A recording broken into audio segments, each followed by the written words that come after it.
Nasa unahan. Ay, naglalakad sila. Oh. Yan, si Angie. Asa si Angie? Yan si Angie. So, ganyan pong soul winning. Ito yung area lugar. Biyaya lang ng Panginoon lahat. Mapuntahan. God's glory. No? Ay, nagpunta tayo. Nag-share tayo ng salita ng Diyos. Sa lugar na ito. Dito din sa lugar na ito. Makikita nyo ang buhay. Realidad lang ng buhay. Ngayon ang daanan. Pa-share ng salita ng Diyos. Biyaya lang ng Diyos. Nasa kakashare dito. Ang buhay. So, salamat pa rin sa biyaya ng Panginoon. Yan ang buhay ng salamat. Katotohanan sa buhay. Ang yaman lang to sa buhay ng tao ay ang Panginoon.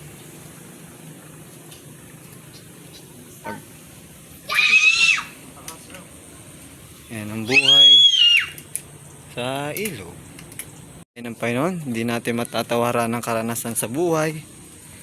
Kaya enjoy nyo kung ano meron na bigay ng Diyos. Ang bahay. Kaya magpapasalamat tayo sa Panginoon lagi. So yan, sa biyaya ng Panginoon, nakalakbay.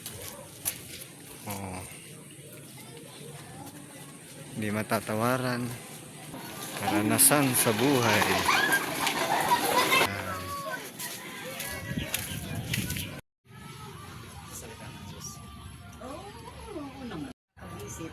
Either religion, ang religion ko is Catholic.